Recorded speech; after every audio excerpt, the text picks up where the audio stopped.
Pour ces Méditerranéens qu'est Jésus, la vigne représente tout. C'est une trouvaille de génie que de se donner comme le cep et nous les sarments, afin de nous montrer l'unité de vie qui existe entre lui et nous. Je suis la vigne véritable, et mon Père est le vigneron. Tout sarment en moi qui ne porte pas de fruit, il l'ôte, et tout sarment qui porte du fruit, il l'émonde, afin qu'il porte du fruit davantage. Jean 15, versets 1 et 2.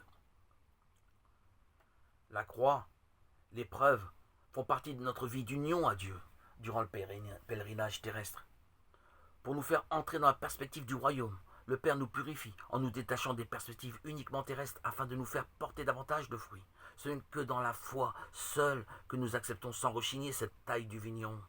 Autrement, en delà de la foi, au dehors de la foi, cela nous révolterait. Jésus nous demande d'observer ses commandements pour demeurer dans son amitié. Et il ajoute que c'est exactement ce qu'il a fait pour demeurer dans l'amour de son Père. Oui, il a pleinement accompli la volonté du Père, devenant homme dans toute la pauvreté de l'homme. Il en a accepté la faiblesse, la précarité.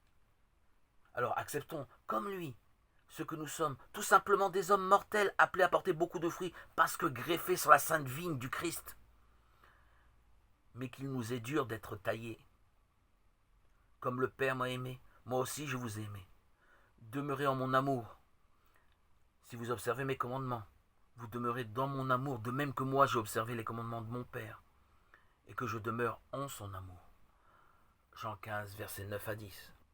Cette petite phrase nous révèle la profondeur de son amour, puisé aux sources mêmes de la Trinité. Comme le Père m'a aimé, moi aussi je vous ai aimé. Demeurez en amour, rien que cela.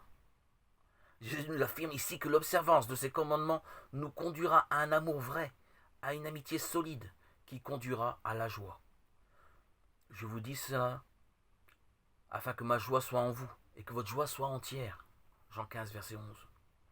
Loi mystérieuse, puise elle aussi aux profondeurs mêmes de Dieu, car sa joie, joie immense, se confond avec la vision de Dieu et découle de sa plénitude de vie. Cette joie n'exclut pas la souffrance due à notre condition d'homme fragile et mortel, mais elle existe parce que nous savons que Dieu nous aime au-delà de notre poussière et qu'en Jésus, il a trouvé le moyen de nous saisir et de nous plonger dans sa propre vie, dans sa propre joie. Vous êtes mes amis. Si vous faites ce que je vous commande, je ne vous appelle plus des serviteurs parce que le serviteur ne sait pas ce que fait son maître, mais je vous ai appelé amis parce que je vous ai fait connaître tout ce que j'ai entendu de mon Père. Ce n'est pas vous qui m'avez choisi, mais c'est moi qui vous ai choisi. Et je vous ai établi pour que vous alliez portant du fruit, et que votre fruit demeure pour que le Père vous donne ce que vous lui demanderez en mon nom.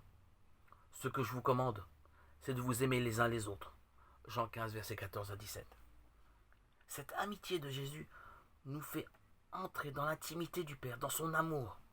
Désormais, il ne sait plus rien nous refuser, dans l'ordre de la grâce. C'est cette espérance qui nous conduit vers d'autres fruits que les biens périssables et passagers de la terre.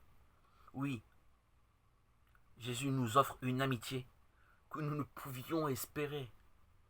Et, grâce à lui, la vie des hommes a pris un tout autre sens.